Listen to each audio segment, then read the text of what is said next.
ადამიანი ფორმალურადაც კი არ მოქმედებდა, როგორც ჟურნალისტი, ის მოქმედებდა როგორც პოლიტიკური აქტივისტი, პარტიული აქტივისტი. ასეც ცდილობს გაამართლოს ირაკლი კობახიძემ ვახოსანაიას პატიმრობაში გაშვება. 14 დღე ციხეში სიტყვის გამო. ეს არის სასჯელი, რომელიც კრიტიკული მედიის წარმომადგენელს ქართულმა ოცნებამ გამოუწერა. სანაია როგორც ჩანს, ბოლო არ იქნება. კობახიძის კომენტარით თუ ვიმსჯელებთ წინ დაკავებების ახალი სერია გველოდება. გამოხატვის თავისუფლების ერთ-ერთი უფლებით არ არის დაცული და მოცული ადამიანის უხეში შეურაცხყოფა. საერთოდ არ იცავს გამოხატვის თავისუფლების ერთ-ერთი უფლება უხეში შეურაცხყოფას.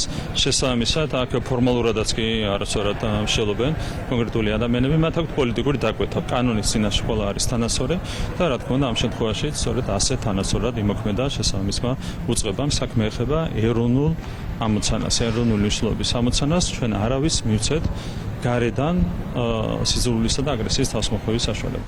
ქართული ოცნება ავტორიტარულ რეჟიმებს საერთაშორისო უფლებადამცველმა ორგანიზაციებმა ჟურნალისტ ვახოსანაიას დაკავების შემდეგ გამოაცხადეს.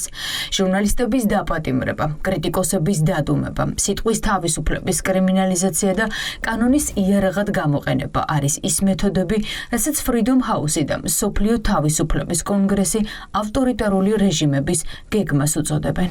სანაიას დაპატიმრება Facebook-ზე გამოქვეყნებული პოსტის გამო, რომელშიც საქართველოს მმართველ პარტიას აკრიტიკებდა მისი გამოხატვის თავისუფლების აშკარა დარღვევაა და მთავრობის მიერ კრიტიკოსების გაჩუმების შემაშფოთებელი მცდელობის სერიის უკანასკნელი მაგალითია.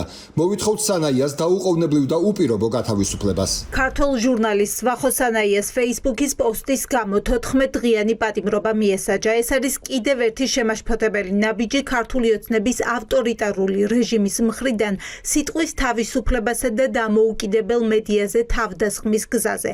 ასე გამოიყურება ავტორიტარული რეჟიმის სამოქმედო გეგმა, ჟურნალისტების დაპატიმრება, კრიტიკოსების დადუმება, სიტყვის თავისუფლების კრიმინალიზაცია და კანონის იარაღად გამოყენება თავისუფლების წინააღმდეგ. მსოფლიო უნდა დაუდგეს გვერდით საქართველოს ჟურნალისტებსა და ყველას, ვინც დემოკრატიას იცავს. რა სიგნალია ვახოსანაიას 14 დღიან ადმინისტრაციულ პატიმრობაში გაშვება დამოუკიდებელი ჟურნალისტებისთვის. ჟურნალისტები ამბობენ, რომ ეს პრაქტიკულად გაფრთხილებაა ყველა ჟურნალისტისთვის, ვინც სისტემას ამხელს და რეჟიმს წინააღმდეგობას უწევს, რომ შემდეგი შეიძლება ისინი იყვნენ. გიორგი სანაიას რეჟიმის მსხვერპლია, ვახოსანაია რეჟიმის ტყვე არის და თუ მართლა აწუხებს ქართული ოცნების ხელისუფლებას ცუდი ნორმატიული ლექსიკა გადაახვიონ თავიანთი ლიდერების მიმართვა, თავიანთი კოლეგების, ჟურნალისტების მიმართ და ალბათ ყველა უნდა დაიჭირონ, ვინც ცუდი სიტყვებით ასპარეზობდა პარლამენტის ხდომათა დარბაზში ან ქალაქის ქუჩებში, ეს დაწყებულია ქართული ოცნების რეჟიმის მხრიდან. რეჟიმმა გადაწყვიტა, რომ ის გამოამწყვდიოს ციხეში დაუმორჩილებლობისთვის და ამით გაგვაფრთხილოს სხვა ჟურნალისტები, რომ ჩვენ ვართ შემდეგი. ეს არის სასჯელი იმისთვის, რომ ის არის წინააღმდეგობაში მყოფი ჟურნალისტი, რომ ის არის დაუმორჩილებელი ჟურნალისტი.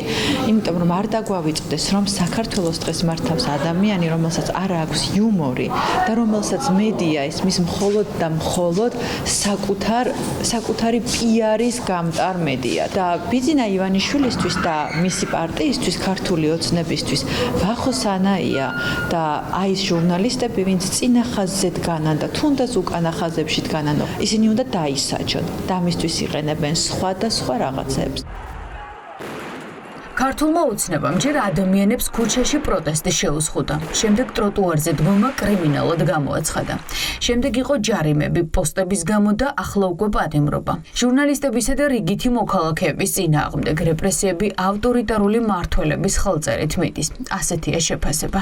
ჩვენ ყველანი ხედავთ, რომ ფაქტიურად კრიტიკულ მედიაში მუშაობა არის საშიში, ხომ? აქ არ არის მხოლოდ საუბარი საკანონმდებლო ცვლილებებზე, რომლის მიხედვითაც ფაქტიურად შეუძლებელია მედიისთვის მუშაობა, არამედ არის ძალიან ბევრ სხვა დამატებით ქმედებებზე, ხო, რომელიც არის ახალისებული, არის თავდასხმა, ეს არის სიტყვიერი შეურაცხყოფა ჟურნალისტების და ასე შემდეგ და დღეს უკვე გადავიდნენ ახალ ფაზაში, ხო, უკვე განსხვავებული აზრის გამო უბრალოდ ციხეში სვამენ ადამიანებს. ცხადია, ეს არის კონკრეტული გზავნილი მედიის მიმართ და ყველა იმ ადამიანის მიმართ, რომელიც განსხვავებულ აზრს აფიქსირებს სოციალურ ქსელში. ის ხალხი, ვინც ნებისმიერ ამ ეტაპზე, რა ეტაპებიც მე ჩამოვთვალე, თავს იმშვიდებდა, რომ ეს ჯერ კიდევ არ არის რუსეთი, ან ეს ჯერ კიდევ არ არის რაღაც ჩამოყალიბებული ავტოკრატია, რომ აქ თითქოს ჯერ კიდევ შესაძლებელია რაიმე აზრის გამოთქმა და სიტყვის თავისუფლებაზე საუბარი. ამ ადამიანებს უნდა ესმოდეს, რომ დიახ, ხელისუფლება ყველანაირ არაგონივრულ, ყველანაირ ბრუტალურ გადაწყვეტილებას მიიღებს იმისათვის, რომ საბოლოოდ აკრძალონ და საბოლოოდ შეიქმნან ის კომფორტი, რომ არ ისმოდეს კრიტიკული მოსაზრებები. ჟურნალისტი ვახო სანაია პირველი ჟურნალისტია, რომელიც Facebook-ის ეგრეთ წოდებულმა სკროლვის პოლიციამ 14 დღით დააკავა. მეთოდები, რომელიც სანაიას წინააღმდეგ გამოიყენეს, ეს არის პუტინისტური წესების საქართველოში გადმოტანა. ასე აფასებენ ჟურნალისტები ქართული ოცნების ამოსვლას.